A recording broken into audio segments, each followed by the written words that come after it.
Hello, YouTube. This is part 2 of my wakfu review series. In this, I'm trying to review the game, not so much to attract you to the game. I think that is done well by the game itself, the producers of the game, and the players of the game. Player base leave, and that's what ended the war because they were the players not mainly to play the game. They were the players that were just there to annoy people and gay people, which was very.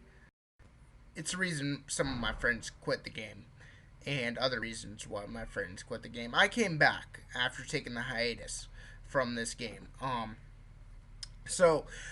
Today I'll be reviewing wakfu, like I said in the last, or citizen points, and how wakfu and stasis work. Um, and the other things I'll be reviewing is government, um, a government. Oh, I forgot. Give me a second. Uh, yeah, I'm in video, so I'll just figure it out later. But I'll be reviewing the key elements of this game that revolve in economy, ecology, government, and citizen points. There we go. Sorry, YouTube. Um, let's look here. Here's your wakfu gauge, the ecosystem, and we're gonna focus on this first. This is a complete sandbox game. This is completely player-based game. The players run the government, the players run the server, and how the ecosystem ties into wakfu points. You see this. A clan member wishes that 420 out of 700 crops remain. So in this balance point, if you plant or destroy crops right now, it won't affect you. When let's say it's under this line, um, this if under 420 and under this line, then what will happen? Every time you destroy a plant, you'll lose 3 citizen points, putting you toward negative citizen points, which is putting you in the direction of criminal status. The next thing that will happen if you plant crops during this time, and you're not the only one trying to do this. Several people are trying to do this at the same time as you. What will happen is you'll gain citizen points. As you can see here, I have 486 citizen points. Our laws and most continents' laws in this game dictate that you gain or lose 3 points involving the ecosystem. So I literally my way up there, but I had to get to 100 after defeating 10 outlaws through a guard initiative program. And that's how I became a guard. This is how citizen points work. This will 100 citizen points will give you the right to vote, and voting is important. Next, that goes into what we're next talking about, and that is government. We have we've had the same governor for the past 5 weeks. I don't know if it's been out that long, but it feels like it. Her name is Ritza. She's always been elected. She has 3 mandates of 2 weeks. So yeah, about 6 weeks. Um, she how the governor is elected is from voting. Different people run, and the only way to run for governor is if you have 1,000 citizen points. She's elected. She elects officials to take different positions, and she dictates the laws of the nation.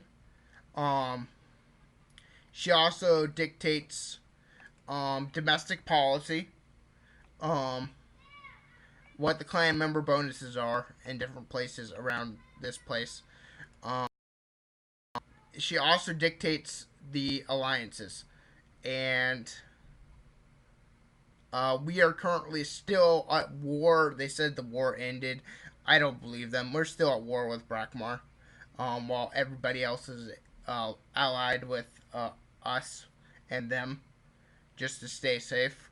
Um, and that's really how the government works. It's player based, and you you can have bad governors, which I heard Brakmar and Bunta did. I'm not gonna trash talk them that bad because I've only heard it. I don't know it for fact. I've read some of the posts of I think Brakmar's female governor at one point during the first 2 weeks, and she wasn't that person. I'll just say that. Um, but I'm not going to claim her as a bad governor because I don't belong to those nations. I can say that I belong to a Manco, and they tried to do a coup d'etat at my guild because the governor wasn't running things that well, and I didn't think what he was doing was right. But that's because it's a player-based game. You're gonna have governors you don't like and governors you do like. It's a part of the community to dictate who the governors are. So if you have a jackass community, you're gonna have a jackass governor. Put it blunt. If you have a nice, friendly community, which is online, like Slovakia, we have a nice, friendly community, you're gonna have a nice governor. It's just how it works.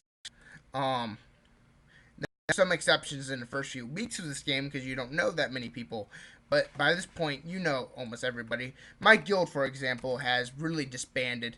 We only have 39 members left, and we're about to leave the guild because none of the leaders get on. And our own guild, the ones that still play. The next thing I'm going to talk about real quick before I finish this video is the economy. The economy is completely blade based. You go to the market and you go to a giant chalk. You put your stuff up for sale. Now you dictate the prices, and based on what prices you put up, determines on whether it's going to sell or not. You can sell them depending on how much you have, anywhere from stacks of 1, 10, or 50 to stacks of 100. And I don't. Yeah, that's as high as it gets. I'm not sure if there's stacks of 500. I've never sold that much, but we are trying to. There was a group known as the bankers, which were destroying uh, the economy, and that's something you have to be warned about because as player based, you're going to have to get along with people, and you're going to have to mold to how your government is going. In the next video, I'm going to talk about nations, guilds, and the last thing I'll talk about is farming, or how other than combat, non-combat skills like gathering and crafting. And when I talk about that on the next video, I'll go more into depth about crafting than most of the other stuff I'll talk about. Hopefully, this is not 10 minutes. So, I'll see you, YouTube, and have a good day.